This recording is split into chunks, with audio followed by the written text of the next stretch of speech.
Every Costco shopper has been there. You've just spent hours loading up your cart with everything on your shopping list, and more than a few things you didn't even know you needed until you saw them. You waited in line, you made it through the checkout, and you're wondering how on earth all of this is going to get in your car. First, though, you have to go through the exit receipt check. It's a weird thing, right? It's like driving along and being followed by a police car. Even if you haven't done anything wrong, it makes it feel like you have. They're watching you, they're checking to make sure you paid for everything, and they want to protect themselves against sticky-fingered customers. Like you. Right? Actually, like that cop who just happened to turn in behind you, there's nothing really sinister about it. A lot of what they're doing is looking out for your best interests.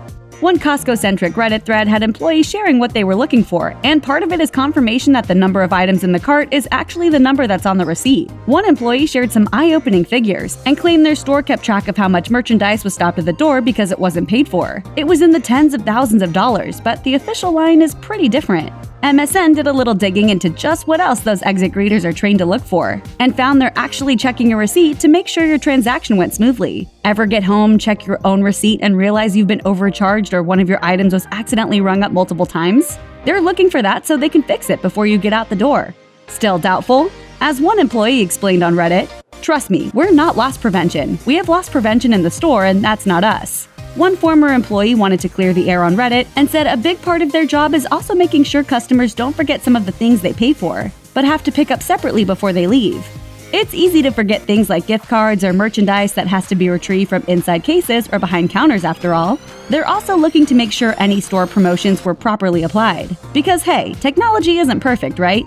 Neither are people, and that's why Kevin Hewer, a Costco general manager, told the San Francisco Chronicle they were also looking to make sure cashiers didn't miss anything in the bottom of customers' baskets. Costco isn't the only store to employ exit greeters. Most of the warehouse-style stores do. When MSN reached out to Sam's Club corporate, they said they purposely hire friendly, chatty exit greeters as a way of making sure app-related transactions went smoothly, to make sure they found everything, address complaints, and share information about upcoming promotions.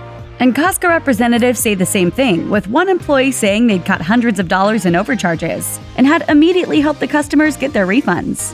So is the policy legal, or is it a violation of your rights? In Costco's case, they're perfectly within their rights, because it's written into the membership agreement you voluntarily signed. It's the same for other warehouse-type stores that have similar memberships, like Sam's Club and BJ's. In other words, we don't recommend running out without showing your receipt. But that brings up an important question. What if you do refuse? In 2013, Timothy Walls refused to show his receipt for his $102.66 purchase, and the employee he tried to bypass grabbed his cart and wouldn't let him leave. Walls shoved the employee, and that's when another employee stepped in with some martial arts and broke Walls' leg in several places. Walls sued for $610,000 but lost when the judge ruled he had pushed an employee first. Still, demanding to see your receipt is not okay in most stores. Consumer advocate Edgar Dworsky says that if you're in a conventional retail store where you didn't sign anything agreeing to allow employees to inspect your receipt or your cart when you're leaving, you don't have to hand it over. That return trip to get your refund for a double charge? That's on you.